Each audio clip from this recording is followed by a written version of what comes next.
الحمد لله رب العالمين، الصلاة والسلام على سيد الأولين والآخرين ورحمة للعالمين، وعلى آله وأصحابه وأولياء أمته وأهل سنته أجمعين. الحمد لله نحمده ونصلي على رسوله الكريم. إن الله وملائكته يصلون على النبي يا أيها الذين آمنوا صلوا عليه وسلموا تسليما. اللهم صل على سيدنا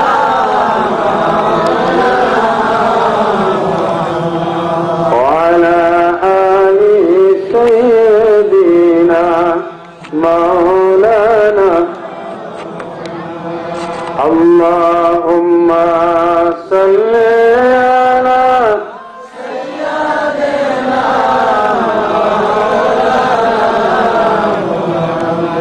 وعلى آل سيدنا مولانا. صلوا على محمد صلوا على हरदम जबा से निकालो ताकि नामे हरदम जबा से निकालो सफियाना बिला इलाहा इल्लल्लाह ला इलाहा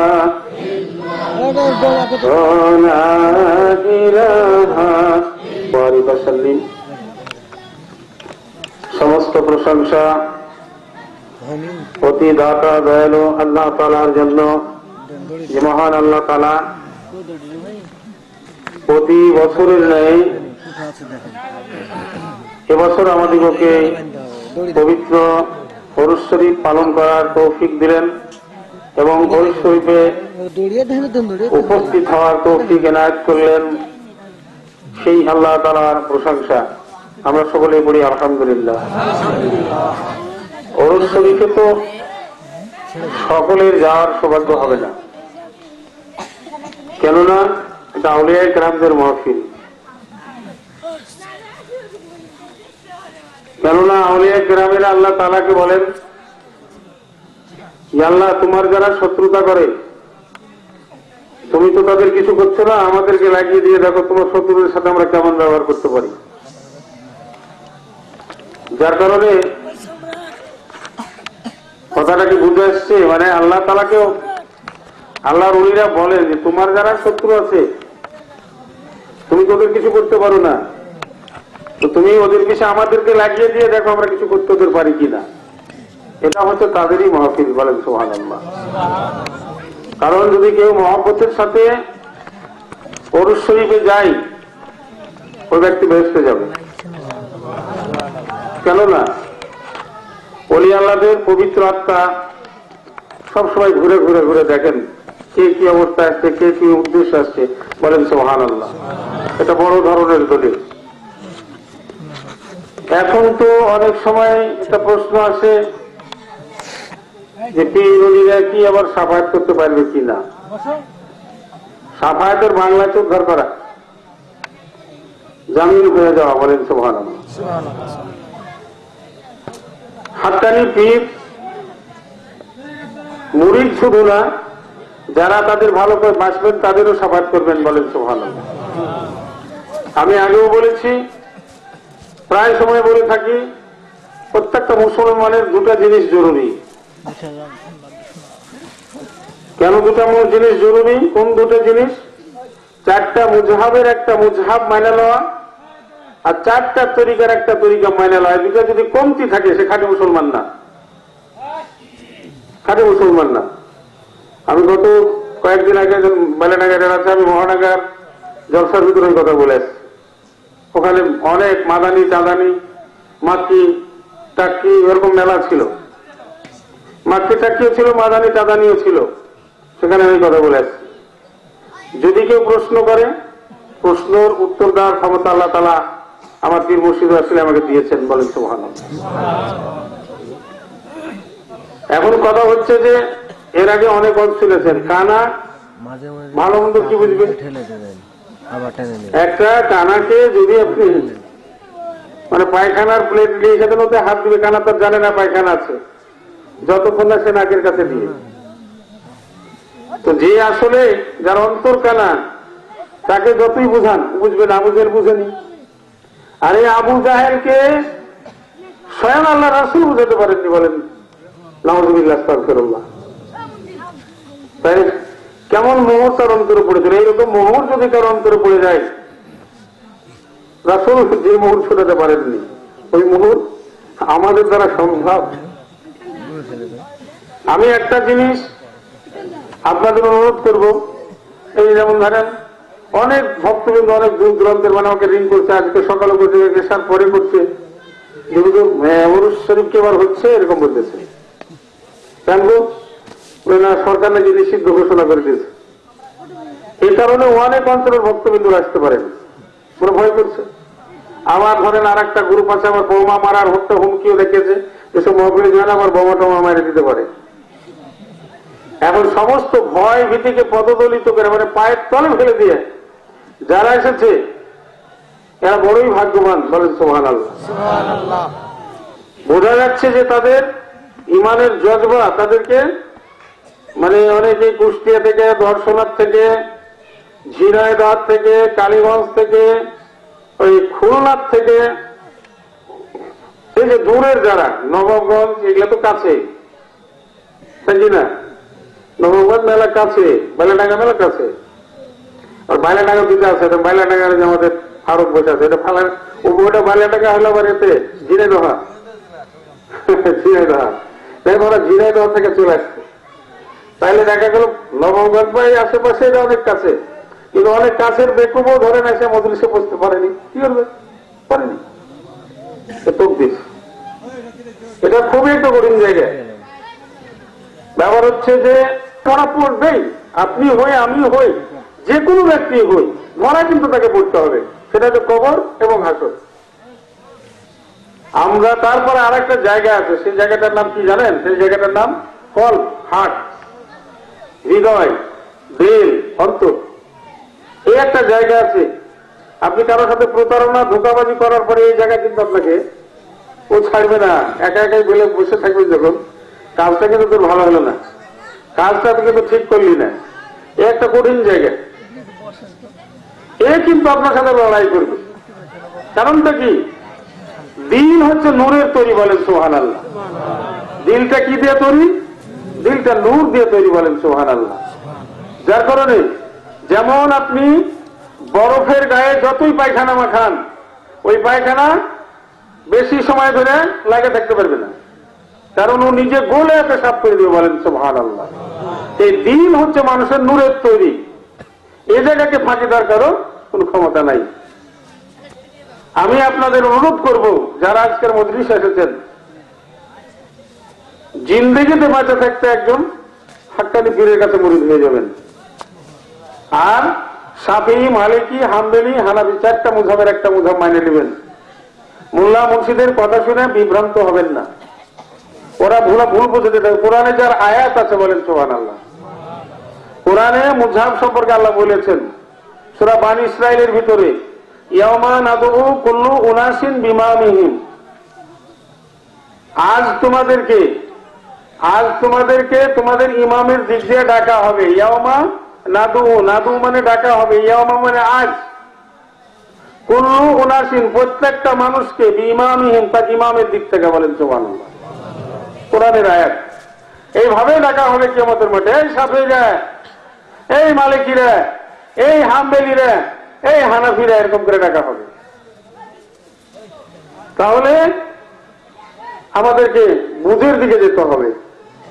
অনেক মানুষ দরবারে দেখা যায় উরুষে আসে, কিন্তু অনেক পীরের উরুষে যায়, কিন্তু বেচারার ভাগ্যে এখনো মুরিদ হওয়া জুটেনি, দুইটা দ্বন্দ্বের ভিতর আছে। দিল বলছে যে হয়ে যা, দিল বলছে হয়ে যা, শয়তান সাপ না, একটু দেখ, একটু দেখ। এই দেখতে দেখতে কিন্তু আরেকদিন দেখা গেল টিকিট চলে আসছে, অর্থাৎ মালিকাল মওত চলে আসছে। এরকম ঘটনা আমাদের দরবারে অনেক ঘটনা আমরা দেখেছি। তো যাই হোক, এই জিনিসটা ভুল করবেন না। মুরিদ এক জায়গায় আপনি হয়ে যাবেন, প্রথমত দেখবেন যে পীর সে শরীয়তের নিয়ম কানুন মতো চলে কি না, এটা দেখবেন। নামাজ পড়েন, এখন রুহুলের পীর, যেমন ওই যে পাখির ভাই রুহুলের পীর, রুহুলের বেটার বাচ্চা মরে গেছে, গোরস্থানে যায় জানাজা পড়ার জন্য পাখি আবার মাটি দিয়েছে। আর পীর থাকতে আমি জানাজা পড়ার, তার মানে ও জানাজার দোয়া তো আমরা জানে না। আর বুঝেন কেমন পীর, পীরদের কেমন এখন বুঝে নিতে হবে। আরে ওর তো গর্ব যে আমার মুরিদের ছেলের বা মেয়ের আমি জানাজা করতে এসেছি নাকি, তাহলে তো মানে পরিচয়ের জন্য তো করে না কিছু আমি জানি, তার মানে ইবলিশটা বাচ্চা খবি সব কিচ্ছু জানে না, বদমাস। আর এদের সম্পর্কে হযরত পিরানে পীর দস্তগীর আব্দুল কাদের জিলানী হত্যা করার কথা বলেছে। এর আগে হত্যা হলে পাপ হবে না, কিন্তু হাসিনা অ্যারেস্ট করে ফেলবে, কথা বুঝছেন, হাসিনা অ্যারেস্ট করে ফেলবে। এদেরকে হত্যা করার সম্পর্কে মুবা বলা হয়েছে, এরকম বাতিলদেরকে হত্যা করার সম্পর্কে মুবা বলা হয়েছে। এই জিনিসটা আমাদের খেয়াল করতে হবে। দুনিয়া আমাদের চিরস্থায়ী না। গত উরুষ আমার ভাইকে আপনারা দেখছিলেন, এই উরুষে ইনশাআল্লাহ টিকিট কেটে গোরস্থানে শুয়ে গেছে। হয়তো আগামী উরুষে আমারও টিকিট চলে আসতে পারে। আমি আপনাদের হক কথা বললাম, আমার কাছে মুরিদ হতে হবে এটা কথা নেই, যে কোনো পীরের কাছে। আমার একটা যে আনন্দ কি জানেন, যখন শুনি কোনো লোক আমার গ্রামবাসী হোক, কোনো বন্ধু, কোনো আত্মীয় কোনো পীরের মুরিদ হয়েছে, আমি বহুত খুশি হই। আর যাই হোক বেচারা একজন পীরের কাছে মুরিদ হতে পেরেছে, এটা খুশির বিষয়।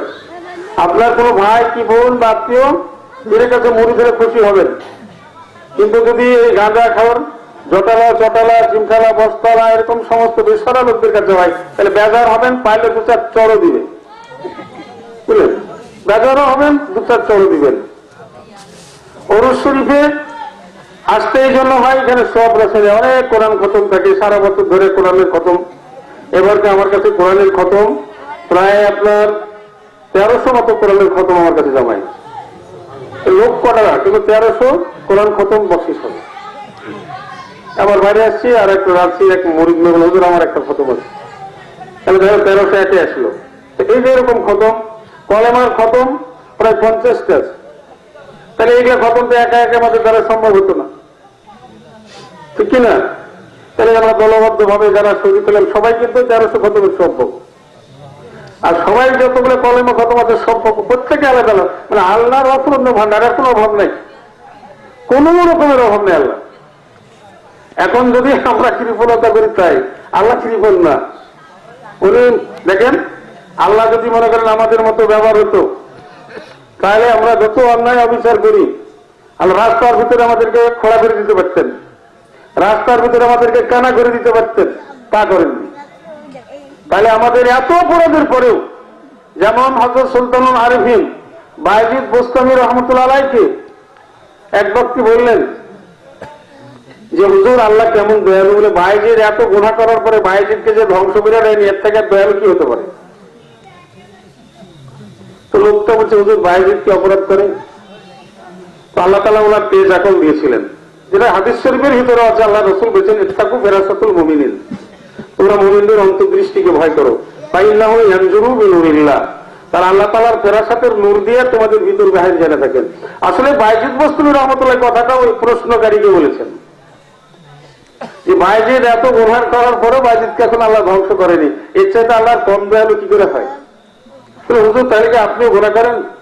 বলে বাবারে তুমি কি বলতে চাও, তুমি কি বোঝাতে চাচ্ছি যে তুমি কালকে রাতে যে তোমার বাড়ির ঝির সাথে অর্থাৎ কাজের মেয়ের সাথে জেনা করে আসছো, এই প্রসঙ্গে আমি কথাটা বলছি। সঙ্গে সঙ্গে হযরত সুলতানুল আরিফিন বায়জিদ বোস্তামি আমাদের কদম জড়িয়ে ধরে কান্না ফেলে বলেন হুজুর আমি আপনার কথা বুঝতে পারিনি। দেখো আমার আল্লাহ কত দয়ালু, এত বড় অপরাধ করে তুমি আমার এখানে আসলে এই রাস্তার ভিতরে আল্লাহ ইচ্ছা করে তোমাকে খোড়া করে দিতে পারতেন, বোবা করে দিতে পারতেন, কানে ফসা করে দিতে পারতেন, তা করেননি। তাহলে আল্লাহ কত দয়ালু। আল্লাহুম্মা সাল্লি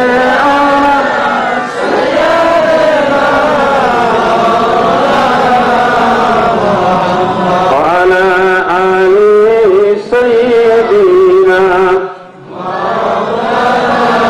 আলহামদুলিল্লাহ, বর্তমানে বাংলাদেশে প্রচুর পীর মাশায়েখ আছে, কোন না কোন বিভ্রান্তির বেড়াজালের ভিতরে আছে।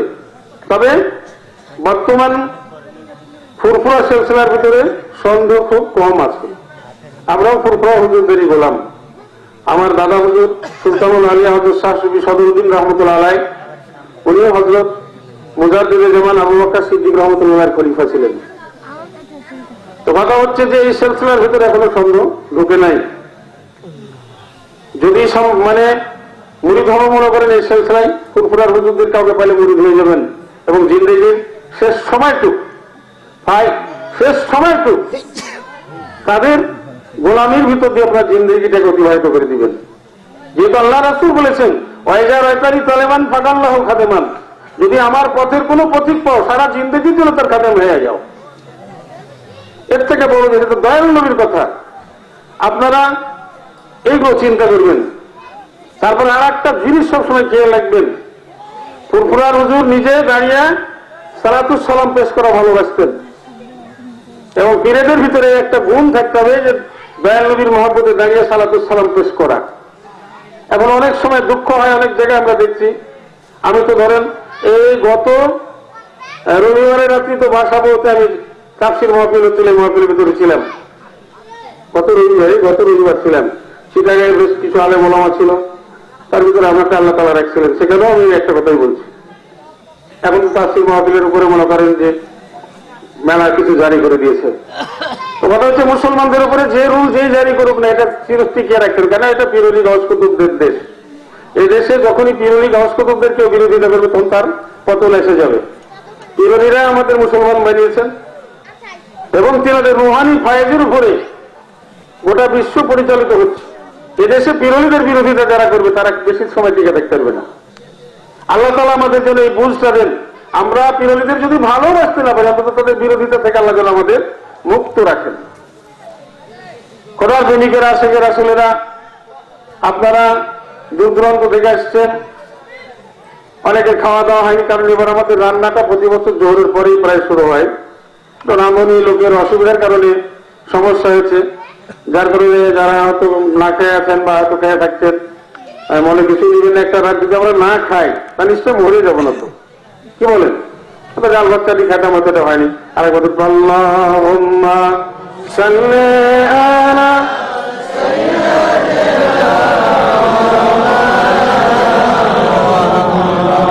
ওয়ালা আলি সাইয়্যিদিনা মাওলানা ওমা খালাকতুল জিন্না ওয়াল ইনসা ইল্লা লিয়াবুদুন।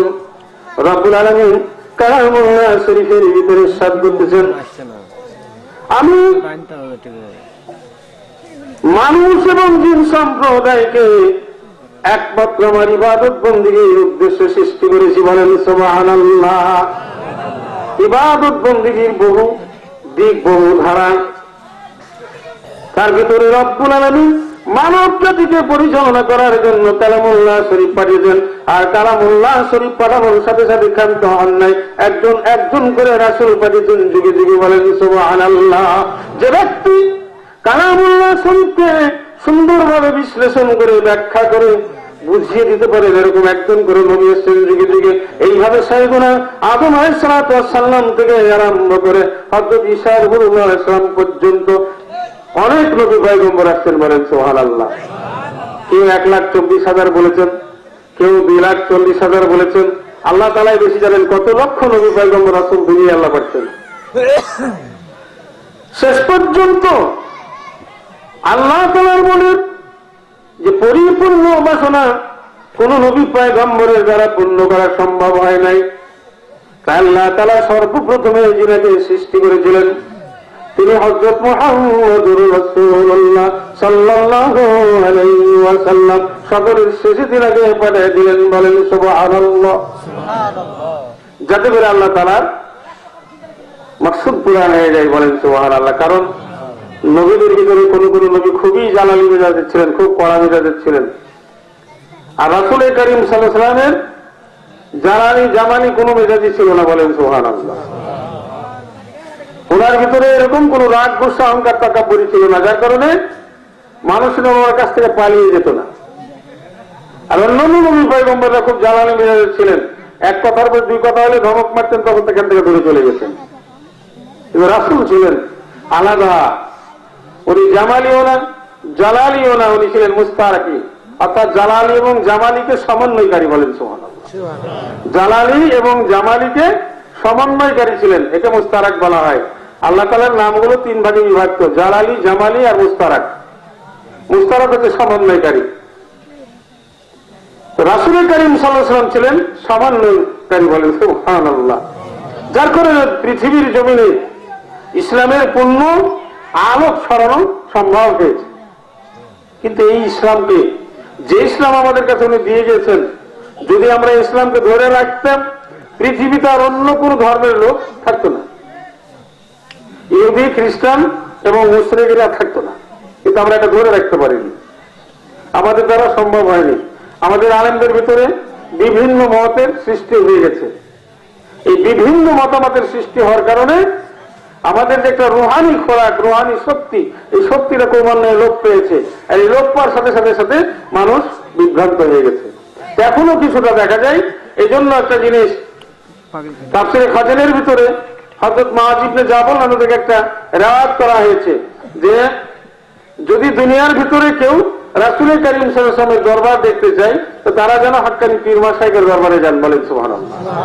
এখনো পীরের মুরিদদের ভিতরে সাহাবায়ে কেরামদের যে মানে একাত্মতা ছিল, এই একাত্মতা এখনো পীরের মুরিদদের ভিতরে দেখা যায়, বলেন সুবহানাল্লাহ। কোন পীরের 10টা মুরিদ থাকলেও দেখা যায় 10টা পীরের মুরিদের ভিতরে একাত্মতা আছে, বলেন সুবহানাল্লাহ। এই জিনিসটা এখনো পাওয়া যায়। কারণটা কি? এটা হচ্ছে একটাই মাত্র কারণ, রাসূল করিম সাল্লাল্লাহু আলাইহি ওয়াসাল্লামের প্রতি অগাধ মহব্বত, রাসূল করিম সাল্লাল্লাহু আলাইহি ওয়াসাল্লামের প্রতি অগাধ মহব্বত। আজকে আমরা যে ধরনের সমস্যার ভিতরে আছি, এই সমস্যা মুক্ত হওয়ার রাস্তা কোথায়? যে দুটা সম্প্রদায়ের উপরে পাখি যেমন দুটা ডানার উপরে উড়ে, ইসলাম দুটা সম্প্রদায়ের উপরে, আলেম সম্প্রদায়ের উপরে, নেতাদের উপরে। তাহলে দেখা যাচ্ছে আমরা যারা আলেম সম্প্রদায় আছে, আমাদের ভিতরেও মতের বিভিন্ন অমিল দেখা দিয়েছে। নেতাদের তো বিষয় তো কল্পনার বাইরে। তাহলে আমরা যারা আলেম সম্প্রদায় আছি, এই কোরআনুল কারীমকে একজন আর এক ভাবে বিশ্লেষণ করতেছি, অর্থাৎ ব্যাখ্যা করতেছি, তাফসীর করতেছি। কোন পথ আমরা যাব? যে পথ ধরতে গেলে আমরা বিপদগ্রস্ত হয়ে যাব। এই জন্য যুগে যুগে যত নবী রাসূল আসছেন, তারপরে সাহাবায়ে কেরামদের পরে তাবা তাবেঈন, মুজতাহিদিন বলে আসছেন। মুজতাহিদিন কোন পীরের মুরিদ ছিলেন, বলেন সুবহানাল্লাহ। এই যে চার মুযহাবের কথা বললেন, ইমাম আবু হানিফা রাহমাতুল্লাহ পীরের মুরিদ ছিলেন, ইমাম শাফিঈ রাহমাতুল্লাহ পীরের মুরিদ ছিলেন, ইমাম আহমদ বিন হাম্বল রাহমাতুল্লাহ পীরের মুরিদ ছিলেন, হযরত ইমাম মালিক রাহমাতুল্লাহ পীরের মুরিদ ছিলেন, বলেন সুবহানাল্লাহ। এনারা এত বড় বড় আলেম, যাদের সম্পর্কে বর্ণনা করা যাবে না, বলেন সুবহানাল্লাহ। হযরত ইমামে আজম আবু হানিফা রাহমাতুল্লাহ জীবনে 55 বার হজ করেছিলেন, আর প্রতি রমজান মাসে 61 বার কোরআন খতম করতেন উনি। আর ওনার সম্পর্কে তো বিভিন্ন বর্ণনা করা শুনেছেন। কোন কোন আলেমের মুখে 300 রাকাতের কথা শুনেছেন নফল, কোন কোন আলেম 500 রাকাতের কথা বলেছেন, কোন কোন আলেম সারা রাত নফল নামাজ পড়তেন। তারপরে ওনাকে পীরের কাছে মুরিদ হতে হয়েছে। এখন আমাদের ভিতরে যদি জ্ঞান থেকে থাকে, অল্প জ্ঞানে আমাদের জ্ঞান তৈরি করে নিতে হবে। এখন এটাকে নিয়ে যদি আপনি আবার মানে বিশ্লেষণ করতে যান, তাহলে সম্ভব হবে না।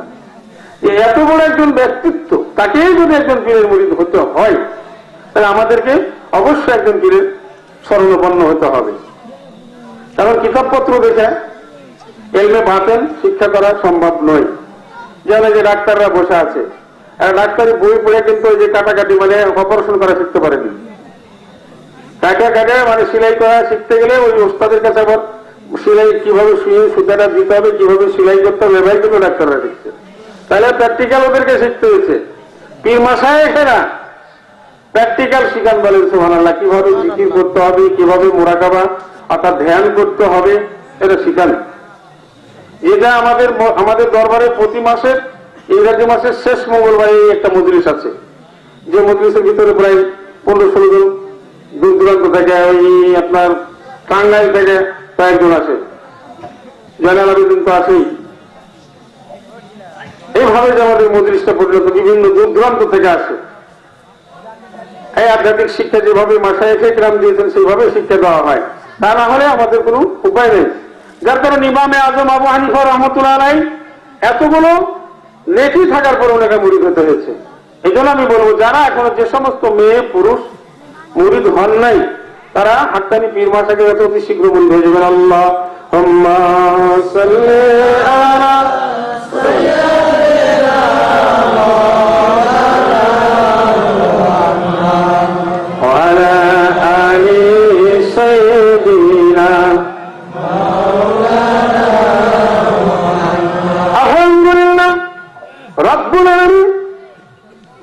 মানব এবং জিন সম্প্রদায় সম্পর্কে সাত করেছেন, আমি মানুষ এবং জিন সম্প্রদায়কে আমি আমার ইবাদত বন্দেগীর উদ্দেশ্যে সিদ্ধি করেছি।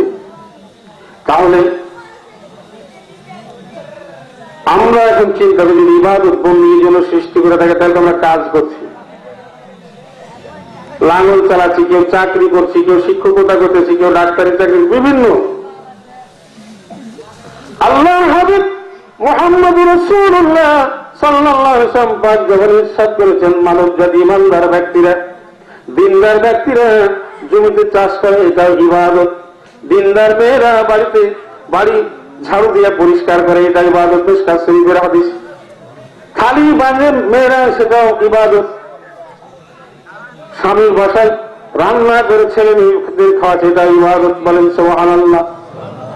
মুসলমানদের প্রত্যেকটা কাজ ইবাদত। বলেন সুবহানাল্লাহ। এখন বলেন চুরি করাটা কি নাউযুবিল্লাহ আস্তাগফিরুল্লাহ, চুরি করাটা কোনো ইবাদত নয়, মিথ্যা কথা বলে ইবাদত নয়। কোরআন হাদিস যাহা বলেছেন, যেটা করতে আদেশ করেছেন, সেটাকে মানে নিতে হবে। যদি তা না মানেন, বিপদগ্রস্ত হয়ে যাবেন, ক্ষতিগ্রস্ত হয়ে যাবেন। খোদার প্রেমিকেরা, তাও আল্লাহ তাআলা ইবাদত করতে গেলে আপনাকে সর্বপ্রথমে কি করতে হবে? সর্বপ্রথমে খাঁটি দিলে তওবা করতে হবে। খাঁটি দিলে তওবা করতে হবে, অর্থাৎ অঙ্গীকারবদ্ধ হতে হবে। তওবার বাংলা হচ্ছে অঙ্গীকারবদ্ধ হওয়া, অঙ্গীকার করা, অদাবদ্ধ হওয়া, প্রতিজ্ঞা করা, এর নাম হচ্ছে তওবা। আল্লাহর বান্দারা আর তাওবাতুন নাদামাতুন, অনুতপ্ত হৃদয়ে যে প্রতিজ্ঞা পালন করা হয়, যে অঙ্গীকার করা হয়, এইটি তওবা বলে। বলেন সুবহানাল্লাহ। মানুষ যখন অপরাধ করে, যখন গুনার কাজ করে, চুরি করে, ডাকাতি করে, জেনা করে, ব্যভিচার করে, হত্যা করে, বিভিন্ন প্রকার গুনার ভিতরে লিপ্ত হয়ে যায়, অন্তরের ভিতরে অনুশোচনা এসে যায়। কেন অনুশোচনা আসবে? কারণ আপনার অন্তরটা হচ্ছে নূরের দ্বারা তৈরি। এখন জাত নূর না সিফাত নূর রব্বুল আলামিন জানেন। বলেন সুবহানাল্লাহ। আল্লাহর প্রেমিকেরা এবং আশিকের রাসূলের এবং আল্লাহ তাআলা ভয় দিয়ে তওবাকারী বিভিন্ন প্রকার গুনাহ করে ফেলেছে, বিভিন্ন প্রকার অপরাধ করে ফেলেছে। তারপরে সে মনের ভিতরে চিন্তা করতে পারে, আল্লাহ হয়তো আমাকে মাফ করবেন কিনা, আমি তো বড় গুনাহ করে ফেলেছি, বড় বড় অপরাধ করে ফেলেছি, আমার অপরাধ আল্লাহ তাআলা ক্ষমা করবেন কিনা, আর আমার এই তওবাকে গ্রহণ করবেন কিনা, এই চিন্তা দ্বিধাদ্বন্দ্ব কাটিয়ে দিয়ে রব্বুল আলামিন বলতেছে, বান্দারে আমি তোর দ্বিধাদ্বন্দ্বকে দূর করে দিয়েছি, তুই মনোযোগ সহকারে দিল এবং মন দিয়া তোর হৃদয়ের কান দিয়ে শুনেলেন। আলা আনফুসিহিম লা তাকনাতু মির রাহমাতিল্লাহ ইন্নাল্লাহা ইয়াগফিরুয যুনুবা জামিআ ইন্নাহু হুয়াল গফুরুর রহিম। মাহবুব, বান্দার দ্বিধা, বান্দার কল্পনা বেদনা যন্ত্রণাকে দূর করার জন্য আল্লাহ তো আশ্বাস দিয়ে বলেছেন, মাহবুব গো, হে রাসূল গো, হে আমার প্রিয়তম, হে আমার আপনজন, আপনি বলে দিন আমার বান্দাদের যারা বহু গুনাহ করে ফেলেছে, বহু অপরাধ করে ফেলেছে, বহু ভুল করে ফেলেছে, তারা যেন আমি আল্লাহ আমার রহমত থেকে নিরাশ না হয়। লা তাকনাতু মির রাহমাতিল্লাহ। মাগফির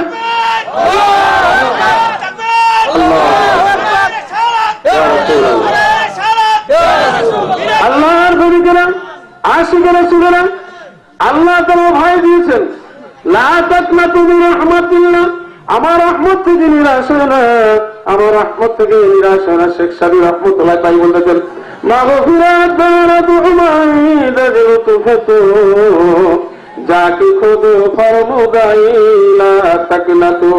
মাবুদ, বহু গুনাহ করে ফেলেছি, বহু অপরাধ করে ফেলেছি আল্লাহ, আমি এত বেশি গুনাহ করে ফেলেছি, তোমার কাছে ক্ষমা চাওয়ার আমার কোন রাস্তা নাই। অর্থাৎ তোমার কাছে আমি কি করে ক্ষমা চাইবো, এই রাস্তা খুঁজে পাচ্ছি না। খোদা জড়িকে রাখো, আশেকে রাসূলে রাখো। আল্লাহ তো ভয় দিয়ে বলেছেন, ইন্নাহু হুয়াল গফুরুর রহিম। তুমি কি জানো বান্দারে, তোমার আল্লাহ কেমন গফুর, তোমার আল্লাহ কেমন ক্ষমাকারী, তুমি কি তা জানো? তুমি শোনো বান্দা, তোমার আল্লাহ দয়ালু ক্ষমাকারী। বলেন সুবহানাল্লাহ। তোমার আল্লাহ শুধু ক্ষমাকারী নন, তোমার আল্লাহ দয়ালু ক্ষমাকারী। আল্লাহুম্মা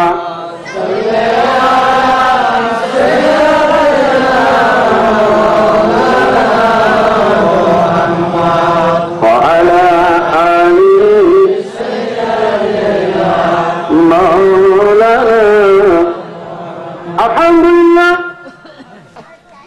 তাহলে আল্লাহ তাআলা আমাদেরকে আশ্বাস দিয়েছেন, বলেন সুবহানাল্লাহ।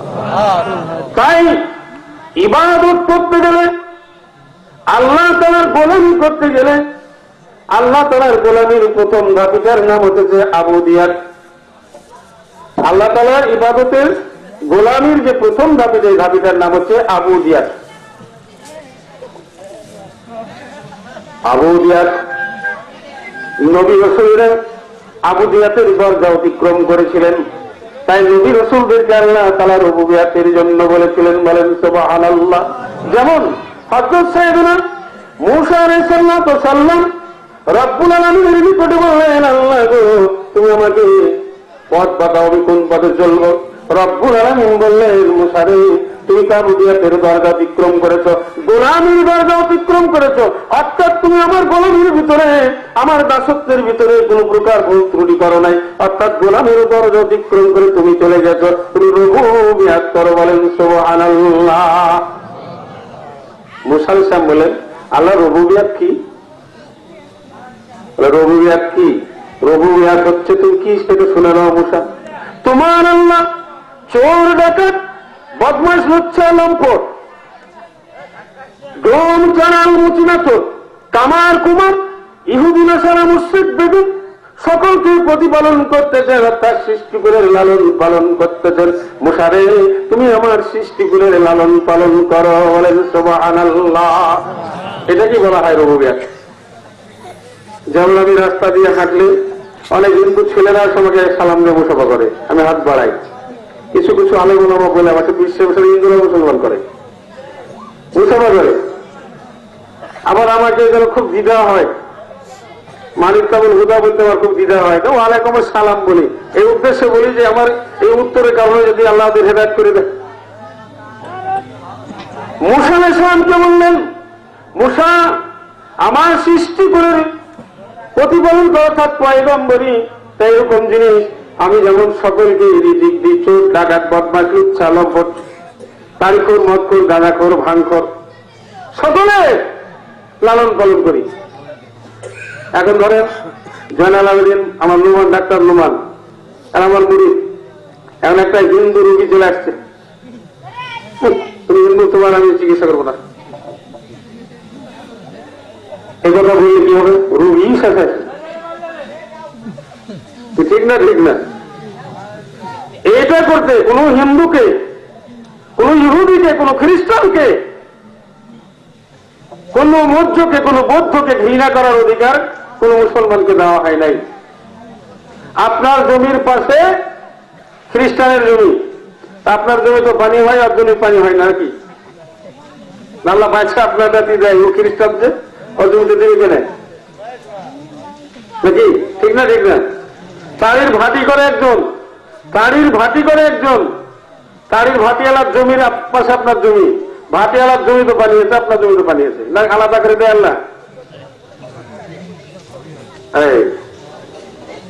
তাহলে বোঝা গেল, বললেন তুমি রুবুবিয়াত করো, অর্থাৎ আমার সৃষ্টিগুলোর প্রতিপালন করো। বলে আল্লাহ তো তোমার সৃষ্টিগুলোর প্রতিপালন আমি কেমন করে করি? এরা তো অনেকে আছে যারা তুমি আল্লাহ তোমাকে গালিগালাজ করে, তোমার অনেক বান্দা বান্দি আছে যারা তোমাকে অস্বীকার করে। আল্লাহ আবার কি? তোমার অনেক বান্দা বান্দি আছে যারা তুমি যেটা জঘন্য জঘন্য যে সমস্ত কাজগুলো যা যা করতে দেখলে কুকুরে পর্যন্ত ঘৃণা করে বসে, এরকম কাজও তোমার অনেক বান্দা করে বসে। আল্লাহ তো আমি রুবুবিয়াত কেমন করে করি? আল্লাহ তাআলা বললেন, যদি তুমি রুবুবিয়াত পালন করতে না পারো, তাহলে ওয়াহদানিয়াতের দরজায় তুমি বসতে পারবে না। তরিকতের একটার পর একটা ধাপই আছে, বলেন সুবহানাল্লাহ। এরকম মূল 7টা ধাপই অতিক্রম করলে তখন সে হয় কামেল মুকাম্মেল পরিতে পরিণত, বলেন সুবহানাল্লাহ। আল্লাহুম্মা সাল্লি আলা সাইয়্যিদিনা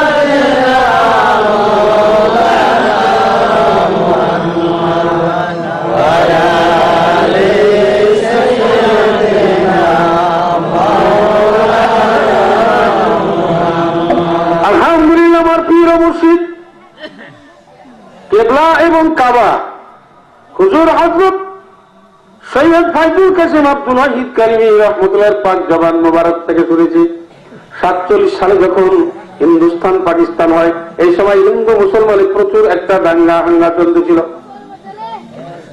দাঙ্গার ভিতরে পীর কেবলা বলতেছেন, আমি কলিকাতার মানিকতলা মুন্সি লেনে গাউসুল আজম হযরত শফি ফজল আলী রাহমাতুল্লাহর মাজার জিয়ারত করার জন্য আসছিলাম।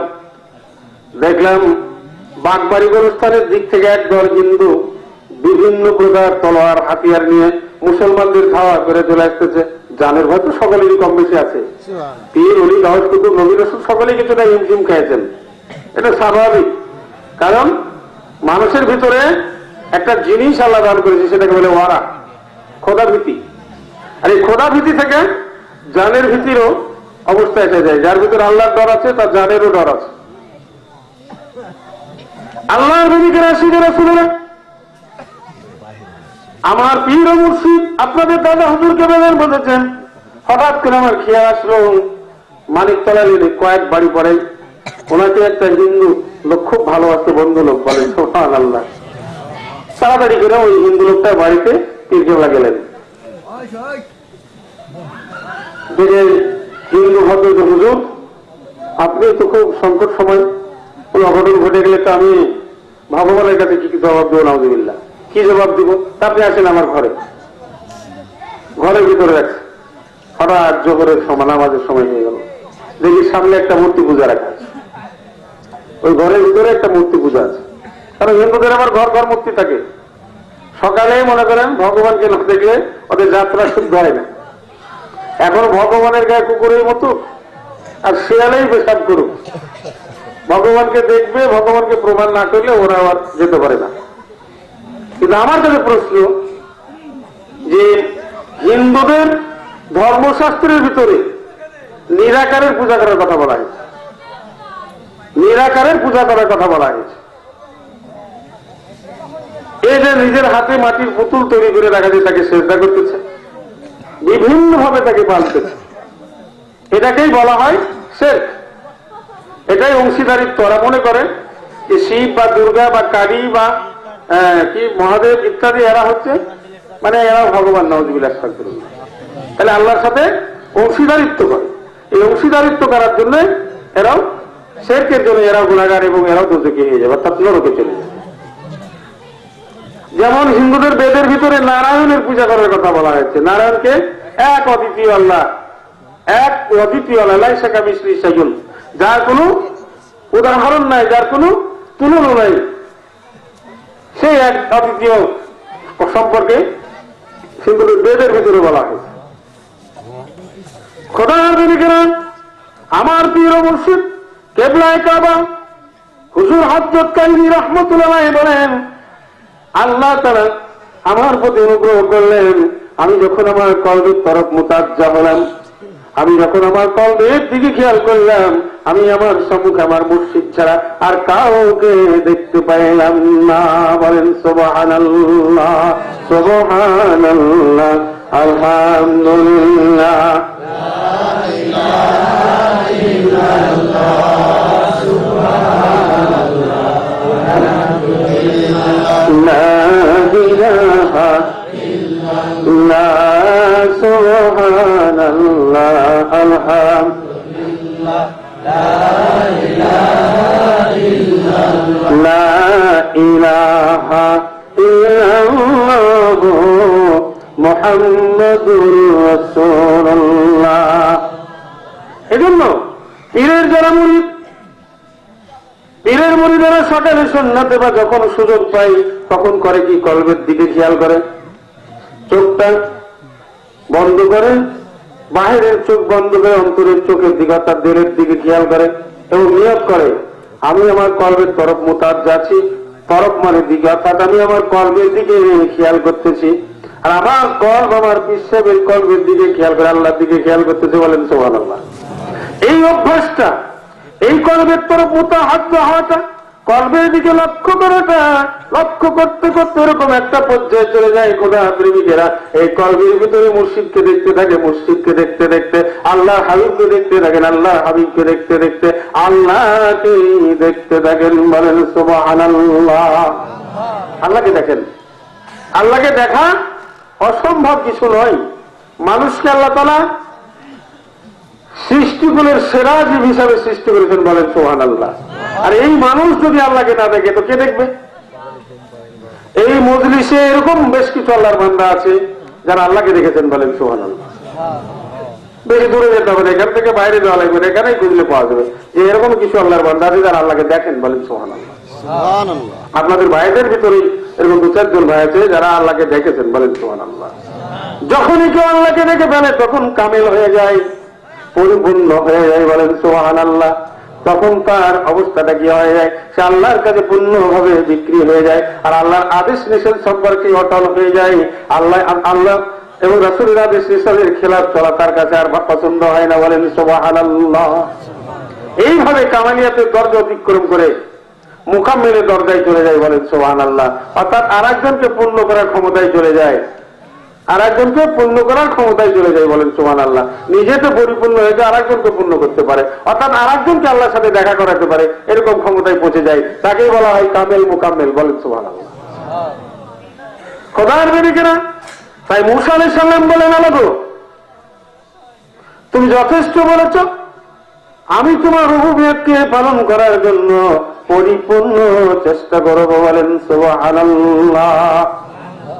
ওগো খোদার প্রেমিকেরা, তাহলে আপনি যতক্ষণ পর্যন্ত আল্লাহ তাআলার গোলামীর দরজা অতিক্রম করতে না পারবেন, আবুদিয়াতের দরজায় আপনি যেতে পারবেন না। আবুদিয়াতের দরজা অতিক্রম করতে না পারলে রুবুবিয়তের দরজায় যেতে পারবেন না। আর রুবুবিয়তের দরজা অতিক্রম না করলে ওয়াহদানিয়তের দরজায় যেতে পারবেন না। আর ওয়াহদানিয়তের দরজা অতিক্রম না করলে উলুহিয়াতের দরজায় পৌঁছতে পারবেন না। বলেন সুবহানাল্লাহ। যেমন সাহাবায়ে কেরামরা, হযরত আবু বকর সিদ্দিক রাদিয়াল্লাহু আনহু, হযরত ওমর রাদিয়াল্লাহু আনহু, হযরত ওসমান রাদিয়াল্লাহু আনহু, এই যে যত সাহাবীরা আছে ওনারা খালেস অন্তরে তওবা করেছিলেন, অর্থাৎ আল্লাহ রাসূলের কাছে অঙ্গীকার করেছিলেন, ওগো আল্লাহর হাবিব আপনার কাছে অঙ্গীকার করেছি, আজ থেকে আপনার আদেশের এক চুলি দিক ওদিকে চলব না। বলেন সুবহানাল্লাহ। যাহার কারণে ওদের তওবাকে আল্লাহ তাআলা এমনভাবে কবুল করেছিলেন, এমনভাবে কবুল করেছিলেন প্রত্যেকটা মঞ্জিল তারা পলকে পলক অতিক্রম করে আল্লাহ তাআলার নৈকট্য লাভ করেছিলেন, অর্থাৎ আল্লাহ তাআলার দিদার লাভে সৌভাগ্যশালী হয়েছিলেন। বলেন সুবহানাল্লাহ। যার কারণে সাহাবীদের সম্মুখে বেহেশতের আলোচনা করলে ওনারা বেহেশত দেখতে পেতেন, দোজখের আলোচনা করলে ওনারা দোজখ দেখতে পেতেন কানতে কানতে। যেমন কিছু এক একদল কবুতর আছে যেগুলো ছাড়ে দিলে উলট পালট খেতে থাকে, যেটাকে নতুন কবুতর বলে না, উলট পালট খেতে থাকে। সাহাবায়ে কেরামের সঙ্গে বেহেশতের কথা বললেন, ওরা বেহেশত দেখতে দেখতে আনন্দাত্ম হারা হয়ে যেতেন। আর যখন আল্লাহর হাবিব দুজকের বর্ণনা করতেন, দুজকের বর্ণনা শুনে উলট আপনার নতুন কবুতরের মতো উলট পালট শুরু করে দিতেন। আল্লাহুম্মা সাল্লি আলা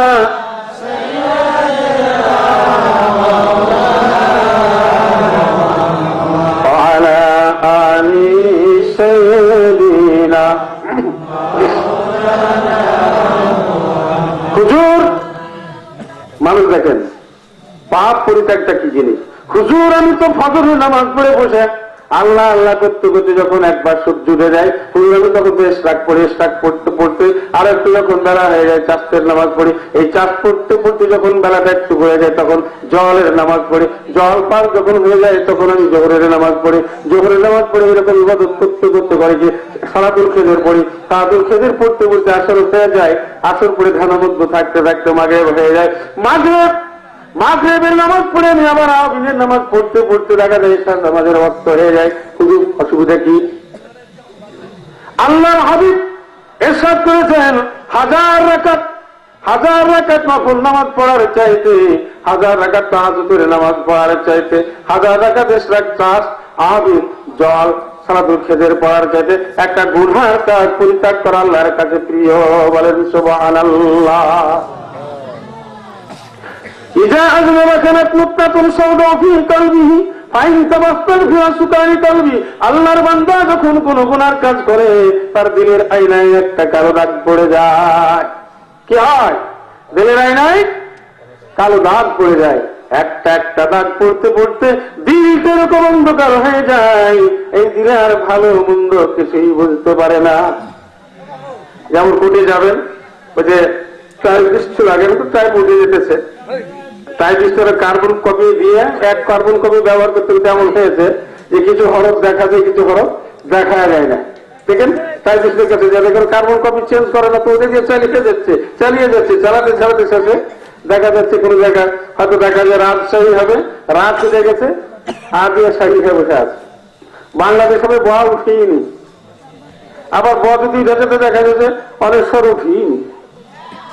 তো মানুষ যখন গুনাহ করতে থাকে তখন তার অন্তরের আয়নায় নূরের আয়নায় একটা কালো দাগ পড়ে যায়, নূরের আয়নায় কালো দাগ পড়ে যায়।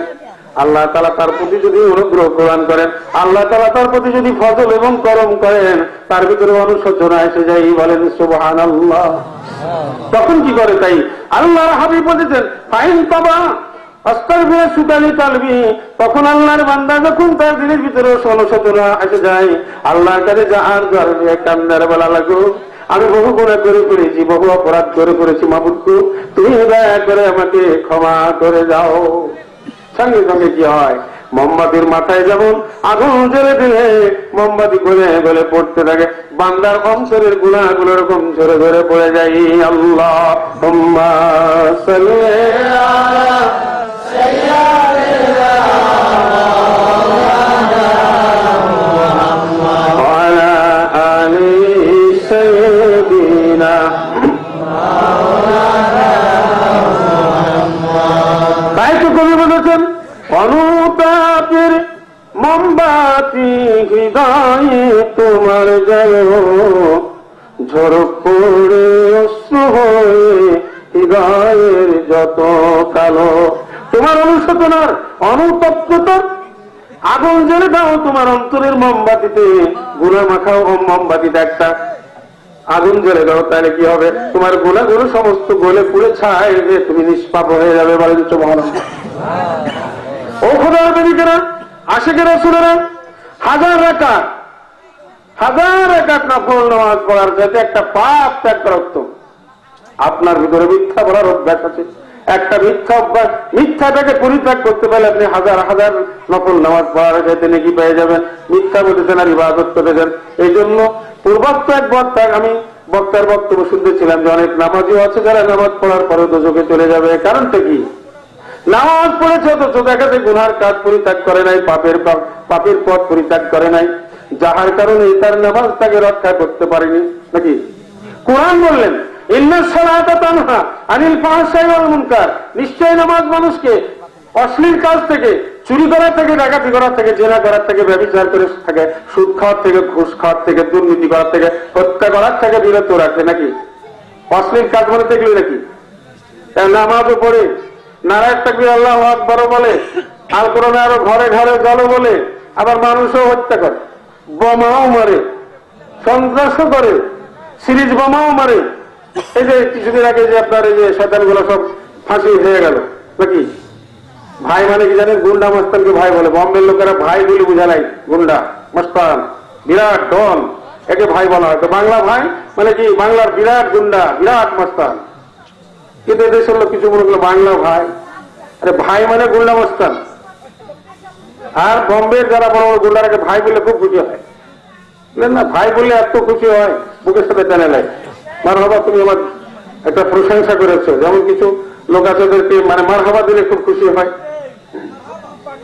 কিছু লোক আছে ওরা হজ করে এসেছে করে, কি তকদির আপনার, আল্লাহর ঘর দিয়ে কি তকদির, ও আনন্দে বুক পেলে মনে করে সিনা 32 ছিল 38 হয়ে যায়, মনে হইলাম কি রে। এইরকম মনে করেন ওরা এরকম খুশি হয় এই ভাইয়েরা। এরা দেখেন নামাজ পড়তো না, পড়তো না, বাংলা ভাইয়েরা কিন্তু নামাজ পড়তো, সিদ্দিকুর রহমান নামাজ পড়তো, যুব্বাও ছিল, এরকম লাল রুমালও ছিল। লাল রুমাল বাদ দিচ্ছে, আমার একটা আছে ব্যবহার করে যায়, এছাড়া আরাম করে ব্যবহার করেছে, এরকম রুমাল ব্যবহার করবেন না, বুঝলেন। এই শাহেদ আব্দুর রহমান ব্যবহার করতে এরকম রুমাল, কি সুন্দর করে মনে করেন গো ঢাকা করে মুখ ঢাকে মনে করেন থাকছে। তারপর কোরআনও একটা পকেটে ছিল। তাহলে এরা নামাজ পড়ত। আমার কথা হচ্ছে আমরা নামাজ, রোজা, হজ, যাকাত, তাসবিহ, তাহলিল, জিকির ফিকির সমস্ত কিছু করার পরে যদি অপরাধ মুক্ত না হই, তাহলে আমাদের এই ইবাদত আমাদের দোজখে নিয়ে যাবে, আমাদের অপরাধী আমাদের দোজখে নিয়ে যাবে। আমরা যে পাপগুলো করতেছি, এই পাপগুলো কিতাবের ভিতরে আসছে, কারো পাপ বাঘের রূপ ধারণ করবে, কারো পাপ অজগর সাপ, বিরাট সাপের আকৃতি ধারণ করবে, বিষধর সাপের আকৃতি ধারণ করবে, যা কিয়ামতের মানে ধাক্কাতে ধাক্কাতে দোজখের ভিতরে নিয়ে যাবে। খালেস অন্তরে তোবা এই জন্যই করতে হবে যে একটা তোবার মূল্য হাজার হাজার রাকাত নফল নামাজের চাইতে উত্তম।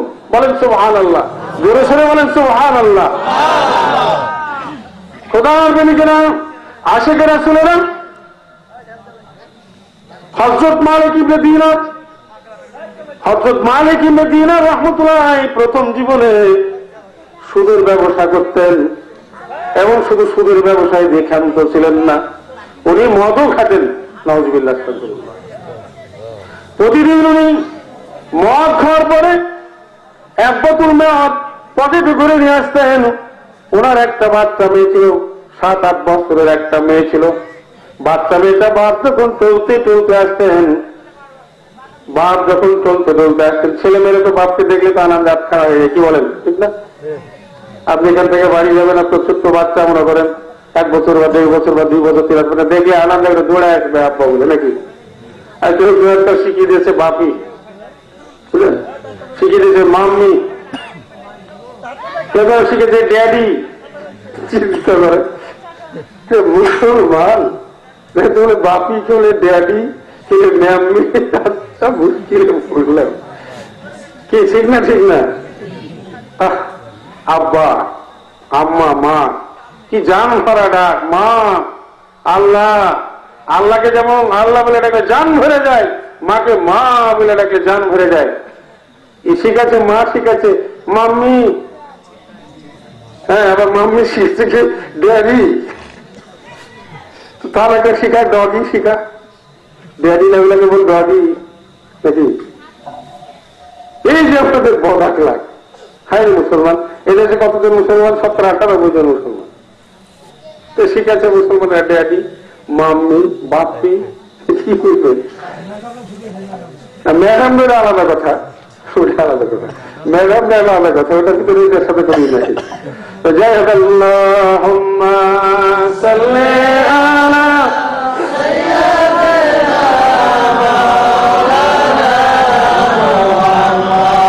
ওয়া আলা আলি সাইয়্যিদিনা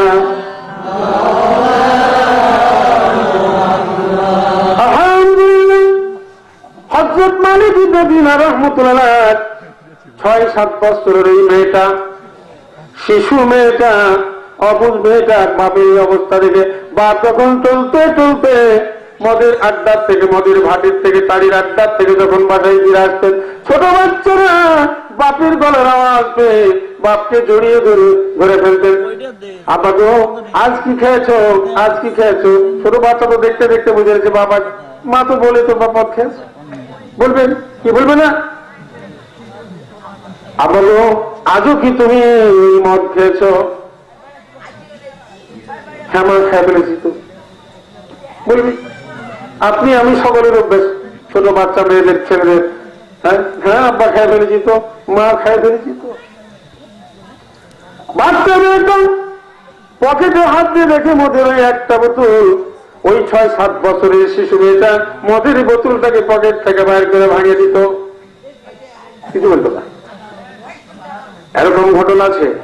মালিক ইবনে দিনার রাহমাতুল্লাহ আলাইহি বলেছেন, প্রত্যেকটা স্ত্রী পুরুষ তাদের গর্ভজাত সন্তানকে এবং পুরুষেরা তাদের অনুজাত সন্তানকে এরকম ভালোবাসে যে গর্ভজাত সন্তানেরা বা পুরুষজাত সন্তানের কোনো অপরাধ করে ফেললে কিছু বলে না, কিন্তু স্ত্রী অল্প অপরাধ করে 2-4-5 লাথি কি ঘুষি চালিয়ে দেয়, কি ঠিক না? ঠিক না?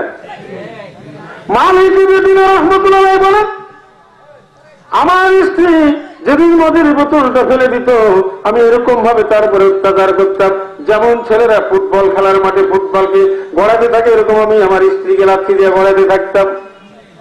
ওনার একজন মুরিদ ওনাকে জিজ্ঞাসা করছেন, হুজুর আপনি কি করে এই পথ পেলেন? তার পরিপ্রেক্ষিতে নিয়ে গল্প শোনাচ্ছেন, বলেন সুবহানাল্লাহ, তার জীবনের গল্প। ওলি আল্লাহরা সত্য কথা বলা ভালোবাসেন। কি ভালোবাসেন? সত্য কথা বলেন। আর পূর্ব যুগের আলেমেরা সত্য কথা বলা ভালোবাসতেন। মাদ্রাসায় ছাত্র যারা মুআল্লাকা পড়েছেন, ইমরুল কায়েসে, প্রত্যেকটা নিজের বাস্তব সত্য ঘটনা তারা তুলে ধরেছেন মুআল্লাকার ভিতরে, মানে তারা মিথ্যা বলা জানতেন না। যখন পাকিস্তানিরা ছিল, আরে ভাই নাকলি ছোড়ো, কিতাব খুলকার লেখো, ওরা নকলটাকে বিরাট কিছু বুঝতো, তাহলে তাকে বই দেখে দেখে লেখো, কেউ নকল করো না, এই ছিল অভ্যাস। আগের আলেমেরা মিথ্যা কথা বলা পছন্দ করতো না। আর আমরা এখন এই যুগে যে সমস্ত আলেম ওলামা আছি না, চলতে মিথ্যা, উঠতে মিথ্যা, বসতে মিথ্যা, শুতে মিথ্যা, খাতে মিথ্যা, মানে মিথ্যা মিথ্যা বলতে বলতে এরকম হয়েছে গোটা বডি মিথ্যা হয়ে গেছে।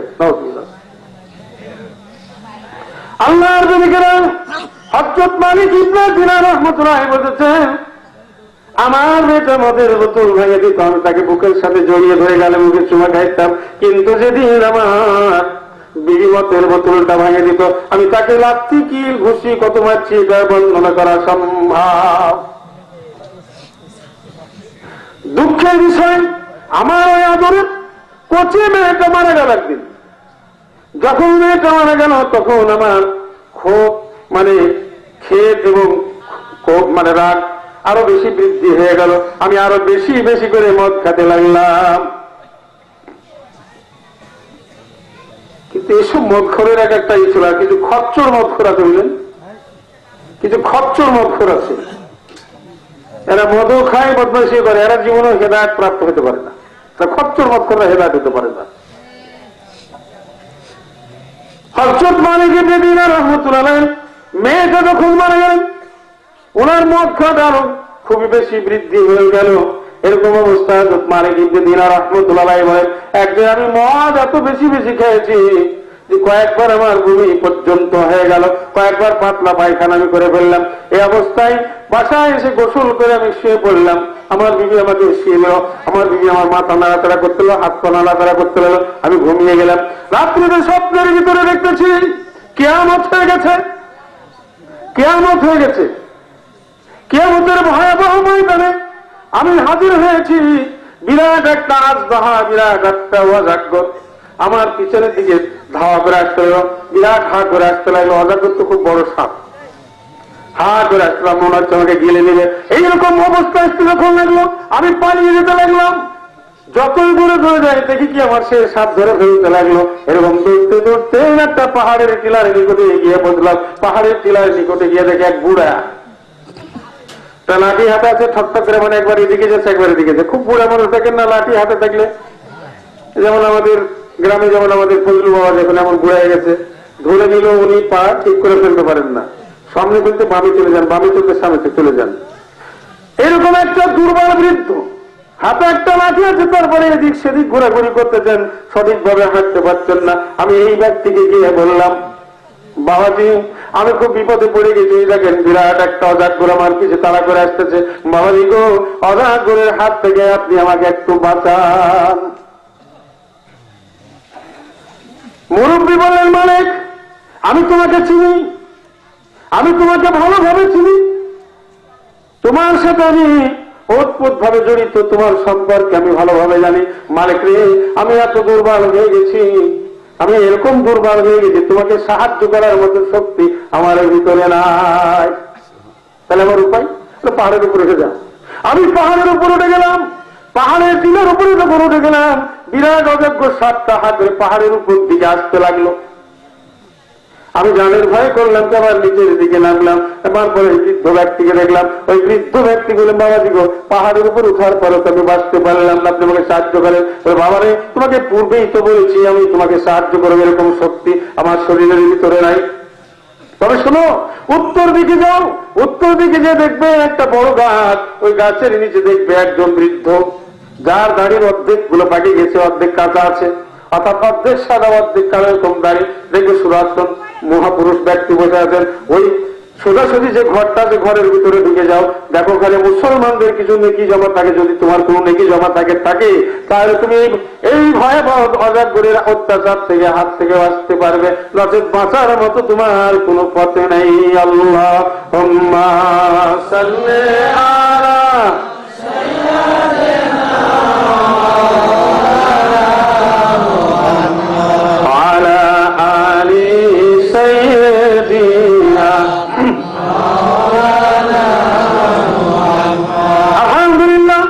হযরত মালিক ইবনে দিনার রাহমাতুল্লাহ বলেন, ওই বৃদ্ধের কথা মতো আমি করলাম কি, উত্তর দিকে যেতে লাগলাম, দেখি বিশালকায় একটা গাছ, যার ডালগুলো কত দূর পর্যন্ত গিয়েছে বোঝা যাচ্ছে না, চারিদিক দিয়ে ডালগুলো ছড়িয়ে গেছে।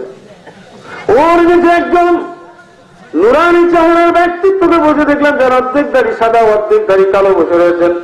আমি তিনাকে কিছু না বলে পাশ কেটে যেতে লাগলাম। সত্যি সুন্দর একটা ঘর দেখলাম, পর্দা টানানো আছে, নূরের পর্দা টানানো আছে। ভিতরে সমস্ত 6 বছর 7 বছর এরকম বয়সের সমস্ত কচি শিশুরা, মেয়ে এবং বালক শিশুরা সমস্ত দৌড়াদৌড়ি করতে, আনন্দ করতে, যখন ভর্তি করতেছে। আমি প্রথমে ভিতর দিকে যেতে লাগলাম, হঠাৎ করে দেখি কি আমার ওই মেয়েটা আমার দিকে দৌড়িয়ে এসে আমাকে জড়িয়ে ধরে ফেললো, এবং মেয়ে জড়িয়ে ধরে বলল, আব্বা গো সত্যকে গ্রহণ করার কি তোমার সময় এখন উপস্থিত হয় নাই, অর্থাৎ আল্লাহ এবং রাসূলের হুকুম মানার সময় কি এখনো তোমার উপস্থিত হয় নাই। আব্বা গো শেষবারের মতো তোমাকে অনুরোধ করতেছি, দেখো তুমি আল্লাহ এবং রাসূলের পথ গ্রহণ করো। বলে, মা তুই আগে আমাকে বাঁচা, ওই যে একটা বড় সাপ আমার দিকে তারা আসছে, আগে বাঁচা মা, তারপর কথা বলতেছি। হযরত মালিক ইবনে দিনার রাহমাতুল্লাহ বলেন, আমার ওই কচি মেয়েটা বাম হাতে আমাকে শক্ত করে জড়িয়ে ধরে হাও মাও করে কাঁদতেছে, আর এই ডান হাতটা ইশারা করলো, বিরাট অজাগর 7টা পলকের ভিতরে হারিয়ে গেল, অদৃশ্য হয়ে গেল। আমি বললাম, আগু ব্যাপার কি? আমি বিশাল দেহী শক্তিশালী ব্যক্তি, যে সাপের ভয়ে পালিয়ে আসতে লাগলাম, আর ওই সাপটা মাত্র তোমার একটা হাতের ইশারার সাথে সাথে অদৃশ্য হয়ে গেল। ব্যাপার কি? বলে, আব্বা আপনি জীবনে অন্যায় করেছেন, বহু পাপের কাজ করেছেন, গুনার কাজ করেছেন, এই গুনাহগুলো অজাগর সাপে পরিণত হয়েছে। যে অজাগর আপনাকে এরকম ভাবে তাড়াইতে তাড়াইতে দুজকের ভিতরে ধাক্কা দিয়ে ফেলে দিত, অর্থাৎ তার ভয়ে নিশ্চয়ই অজাগরের ছবল মারলে তখন আপনি এখন রাস্তা দিয়ে চলে যাচ্ছেন। দেখেন কেন ভাগার ভিতরে যে নদাপাড়া পাড়ে একটা ভাগা আছে, যেখানে ময়লা ফেলা হয়, হ্যাঁ গামা, ওখান থেকে চলে যেতেন, দেখেন কি খরিস সাপ একটা, গমা খরিস পানা তুলে উঠতে আসছে, আপনি এখন তো জালের ভেসে ভাগাই রয়ে যাবেন। কি ঠিক না? ঠিক না? কি নামবেন না? নামবেন না? নামে যাবেন। তাহলে অজাগর তাড়তে তাড়তে ওকে অজাগরের ভয় থেকে ভাগাড়ে নামায়, হ্যাঁ দোজকে আরামে চলে যাবেন, আল্লাহ দোজকে কাউকে দেওয়া লাগবে না। আপনি আমি এই 2 হাত দিয়ে, এই 2 পা দিয়ে, এই চোখ দিয়ে এই কান্দে অঙ্গ প্রত্যঙ্গ দিয়ে যে সমস্ত গুনার কাজ করতেছে, অপরাধ করতেছে, এগুলা বাঘে পরিণত হয়ে যাবে, সাপে পরিণত হয়ে যাবে, সিংহে পরিণত হয়ে যাবে, বিভিন্ন হিংস্র জানোয়ারে পরিণত হয়ে যাবে। আল্লাহ কোরআন পাকে বলছে, আমি কাউকে দোজখে দিই না, আমি কাউকে দোজখে দিই না, কাউকে দোজখে দিব না, সে নিজেই চলে যাবে, ও নিজেই চলে যাবে। অর্থাৎ আপনার আমার পাপ পিছিয়ে পিছিয়ে তাড়তে তাড়তে জানের ভয়ে শেষে মনে করেন ভাগাড়ে হয়ে যাবে। এই হলো আমাদের অবস্থা। এখন আপনাকে আমাকে জ্ঞান দিয়েছেন, বুদ্ধি দিয়েছেন, বিবেক দিয়েছেন, যে এত এখানে মানে এরকম আদলাম একটা ছেলে আছে, আমার এক মুরিদের ছেলে, তাছাড়া যে লোক আছে লাখ টাকা দিলেও কিনে ফেলবে, কিন্তু কি ঠিক না? ঠিক না? তো লাখ টাকা যেন গনার বুদ্ধি আসলো, পাঁচ খেটেছেন 15 দিন, লেখাপড়া কিন্তু কোন স্কুলে করেননি, তারপর আঙ্গুল গুনে গুনে কত টাকা 15 দিনের পাবেন শিখতে পারি না। তো 15 দিনের হিসাব নিকাশ শিখে ফেলেছেন, কিন্তু আপনার আল্লাহ আপনাকে নামাজ পড়তে বলেছেন, রোজা রাখতে বলেছেন, কালিমা পড়তে বলেছেন, আপনার মান সম্পদের জাকাত দিতে বলেছেন, সত্য কথা বলতে বলেছেন, হালাল খাবার খেতে বলেছেন, অন্যায় করতে নিষেধ করেছেন। এই গণনাটা কবে শিখবেন? এই গণনাটা কবে? হযরত মালিক ইবনে দিনার রাহমাতুল্লাহ আলাইহি বলেন, মাগো অযোগ্য সাপের কথা তো তুমি শুনে নে, আমি ভয়ে এরকম অযোগ্য সাপের ভয়ে পালাতেছিলাম, পালাইতে পারতে দুর্বল জীর্ণ শীর্ণ এক বৃদ্ধ ব্যক্তিকে দেখলাম, একটা হাতে লাঠি দিয়ে ঠকঠক করে হাঁটতেছে, মনে হচ্ছে যে সে কাটতেছে, হাঁটতেছে, ব্যাপার কি? বলে, আব্বা গো, আপনি এত অপরাধ করে ফেলেছেন, আল্লাহ তাআলার এত নাফরমানি করে ফেলেছেন, আপনার ঈমানটা এরকম দুর্বল হয়ে গেছে। ওই বৃদ্ধটা অন্য কেউ নাই, ওই বৃদ্ধটা আপনার ঈমান কমজোরি হয়ে গেছে। আপনি যদি আল্লাহ এবং রাসূলের গোলামের ভিতরে থাকতেন, আপনি যদি পাপ মুক্ত থাকতেন, বলিষ্ঠ যুবক দেখতেন, আপনাকে বলতেন, দাঁড়াও দেখতেছি আমি সামান্য ছোট্ট একটা নাকি আপনার, আমার উপরে নামাজ ফরজ হয় নাই, 6-7 বছরের ছেলে মেয়েদের উপরে কোনো নামাজ ফরজ হয় না, 10 বছরও ফরজ হয় না, 10 বছরে মারতে বলা হয়েছে, বাপ মাকে শাসন করতে বলা হয়েছে, বলেন সুবহানাল্লাহ, আর 12 বছর হলে ফরজ হয়ে যায়। আল্লাহর নবীর অপর হাদিস আছে, হয়তো এরকম হাদিস দিতে পারেন, মায়ের সাথে তাহলে বলেছে যে মানুষ যখন পূব পশ্চিম উত্তর দক্ষিণ বুঝতে শিখে তখন নামাজ ফরজ হয়ে যান। এই কথাটা এই জন্যই বলেছেন, এই ফরজের কথা এই জন্য বলেছেন যে বাপ মার দায়িত্ব হয়ে যায় তখন তাকে নামাজ শিখানো, বাচ্চার উপরে ফরজ হয় না, কিন্তু বাপ মার দায়িত্ব হয়ে যায় তাকে নামাজের ট্রেনিং করানো, বলেন সুবহানাল্লাহ। আল্লাহর নবীকে না শিখে না শুনে না,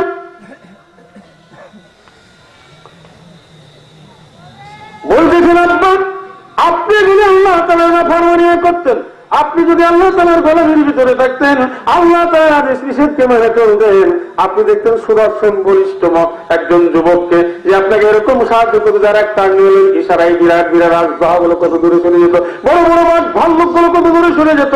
যেমন বিধ্বস্ত গিরি হযরত আব্দুল কুদ্দুস মখদুম রূপস রাহমাতুল্লাহ আলাইহি যখন বাগদাদের জমিন থেকে বাংলাদেশ পাক ভারত উপমহাদেশের দিকে আসছিলেন, ইসলাম প্রচারের জন্য যখন আসতে লাগলেন, এই সময় যখন পারস্য উপসাগরের নিকটে আসলেন, পারস্য উপসাগরের নিকটে আসার সাথে সাথে একটা কুমির গিয়ে বললেন, হুজুর কিছু মনে যদি না করেন, আমার পিঠে চলে বসেন, আপনাকে সাগরটা পার করে দিব, বলেন সুবহানাল্লাহ। শুনেন, কুমির কিন্তু খুব হিংস্র, কুমির শিকার পানি থেকে ওটা ডাঙায় জায়গা ধরে, কুমির খুব হিংস্র, ডাঙায় পানিতে থাকে বটে, কিন্তু যখন শিকার ধরে ও ডাঙায় তাইয়া ধরে, এইরকম একটা হিংস্র কুমির। বলতেছেন হযরত সামুদ্দুম বাবাকে এখান থেকে প্রায় 8 মাইল দূরে দিনের মাজার ছেড়েছেন, হুজুর আপনি যদি কিছু মনে না করেন তাহলে এই উপসাগরটা আপনাকে আমি পিঠে করে পার করে দিই, বলেন সুবহানাল্লাহ। মাল্লাহুল মাওলা ফালাহুল কুল, বাঘ এখানে ছেড়ে দেন। শুধুমাত্র আল্লাহ মুমিনদেরকে হুঁশিয়ার করেছে যে মানুষ শয়তান থেকে সাবধান থেকো, মুমিনদেরকে বাঘে হামলা করবে না, বলেন সুবহানাল্লাহ। মুমিনদের যেমন বাড়িতে মানুষ কুকুর পুষে, আল্লাহওয়ালাদের ওলি আল্লাহদের কুকুর হতেছে বাঘ, বলেন সুবহানাল্লাহ। বাঘে হামলা করবে না, মুমিন লোকদের ইমানদারদের বাঘে হামলা করে না, বাঘে হামলা করে না, প্রমাণ করা হয়েছে। খোদার নবীকে শিখানো ছিল না। হযরত মালিক ইবনে দিনার রাহমাতুল্লাহ আলাইহি, আমার ঘুম হয়ে গেল, ঘুম হওয়ার সাথে সাথে আমি খালি অন্তরে তওবা করলাম, বলেন সুবহানাল্লাহ। এবং তোমার বদৌলতে তিনি আল্লাহ তাআলার মহানলিতে পরিণত হয়ে গেলেন। মান তাআআল্লাহ, যে ব্যক্তি আল্লাহ তাআলার নিকটে আজিজ ইনকিসারি করে, আল্লাহ তাআলার নিকটে সারেন্ডার হয়ে যায়, আত্মসমর্পণ করে যায়, ওই ব্যক্তির মর্যাদা আল্লাহ তাআলা বৃদ্ধি করে দেন। বলেন সুবহানাল্লাহ, সুবহানাল্লাহ, আলহামদুলিল্লাহ, লা ইলাহা ইল্লাল্লাহ, সুবহানাল্লাহ, আলহামদুলিল্লাহ, লা ইলাহা ইল্লাল্লাহ, লা ইলাহা ইল্লাল্লাহু মুহাম্মাদুর রাসূলুল্লাহ। এই জন্য আল্লাহ তাআলা বলেছেন, বান্দারে আমি মানুষ এবং জিন সম্প্রদায়কে আমি আমার ইবাদত বন্দেগীর উদ্দেশ্যে সৃষ্টি করেছি। আর আল্লাহ রাসূল বলেছেন, মানুষ যখন আল্লাহ এবং আল্লাহর ইবাদত করবে তখন মানুষকে খালেস অন্তরে তওবা করতে হবে, অর্থাৎ প্রতিজ্ঞা করতে হবে, আল্লাহ বহু গুনাহ করেছি আর গুনাহ করব না। বাদশাহ জুরমে মারা দরগুজার, মা গুনাহগার তো আমর জিগার। আল্লাহ গো, হে মহান বাদশাহ, আমি তোমার দরবারে বহু গুনাহ করে ফেলেছি। তোমার দেওয়া নিয়ামতের মাল খেয়ে, তোমার দেওয়া চোখ দিয়ে তোমার নিয়ামত সমূহকে দেখেছি, তোমার দেওয়া পা দিয়ে আমি হাটে চলাফেরা করেছি, অঙ্গ প্রত্যঙ্গ দিয়ে চলাফেরা করার পর আল্লাহ এত বেশি বেশি গুনাহ করে ফেলেছি। তুমি যদি দয়া করে আমাকে ক্ষমা না করো, আমার কোনো গতি নাই। মাহবুবকে তুমি বড় দয়ালু, আমাকে ক্ষমা করে দাও। আল্লাহ তাআলার রহমতের দরিয়ায় ঢেউ খেলতে থাকে। বলেন সুবহানাল্লাহ। আল্লাহ তাআলার রহমতের দরিয়ায় জোয়ার খেলতে থাকে। আল্লাহ বলেন, বান্দারে, ও বান্দা, তুই যদি খালেস অন্তরে আমার কাছে তওবা করিস, যা যা আমি তোকে মাফ করে দিলাম। শুধু মাফ করে ক্ষান্ত হয়ে গেলাম না, এই তওবাকে, এই অঙ্গীকারকে যদি তুই টিকিয়ে রাখতে পারিস, আমি তাহলে তোর মর্যাদা বৃদ্ধি করে দিব। বলেন সুবহানাল্লাহ। এক মোহরই করলো কি জানেন? দেখেন, আল্লাহ তাআলা যখন আপনার মর্যাদা বৃদ্ধি করবে তখন আপনার ওটা হারিয়ে যাবে, ওটা ভুলে ফেরা ডাকবে না।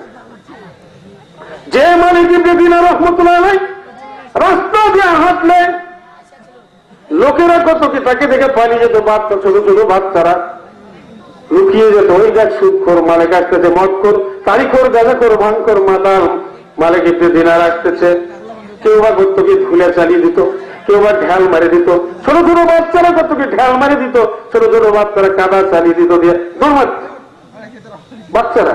যখন হযরত মালিক ইবনে দিনার রাহমাতুল্লাহ খালেস অন্তরে তওবা করলেন, ঘটনা কি ঘটলো? ওই শিশুরা যারা সকালবেলাতে অনেক সময় মালিক ইবনে দিনার রাহমাতুল্লাহ রাস্তায় রেডি হয়ে থাকতো, আসলেই ওকে কাদা মারে মার করতো, এটা করতো। আজকে সকালবেলায় বাচ্চা বলতেছে, আর এক বাচ্চা বলছে, দেখ দেখ, আল্লাহ বলে মালিক ইবনে দিনার আসতেছে না, আর ঘোড়া চালানো যাবে না, আর কাদা মারা যাবে না, আদবের সাথে সব দাঁড়িয়ে যা। হযরত মালিক ইবনে দিনার রাহমাতুল্লাহকে সালাম দিয়ে ওই দিনে মর্যাদা বৃদ্ধি হলো।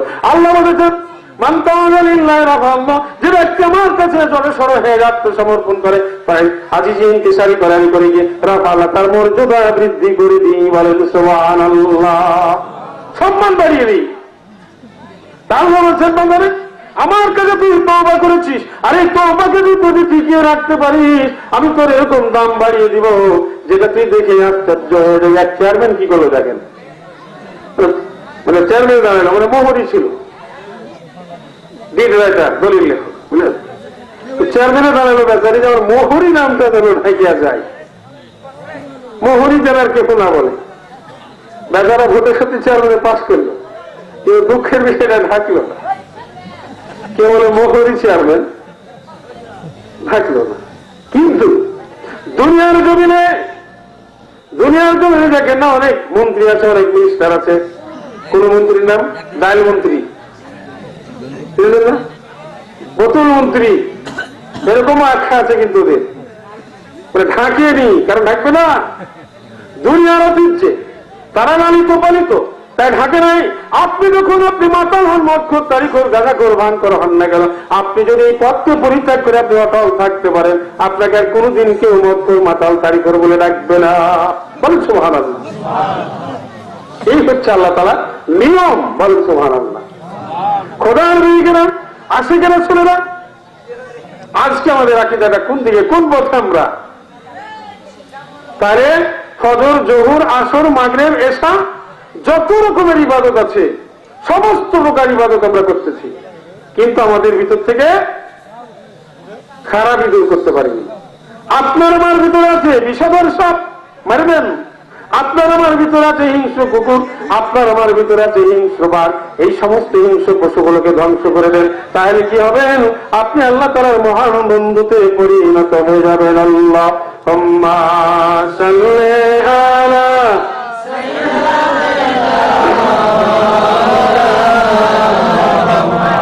ওয়ালা আলি মাওলানা। মহানবীদের আত্মা এই সমস্ত অদের ভিতরে হাজির হয়ে যান। আমরা তাদের দেখতে না পেলো, আল্লাহ তাদের দেখেন। এই জন্য এই মুহূর্তে একটু দাঁড়িয়ে আমরা আল্লাহ হাবিবকে সালাম পেশ করি।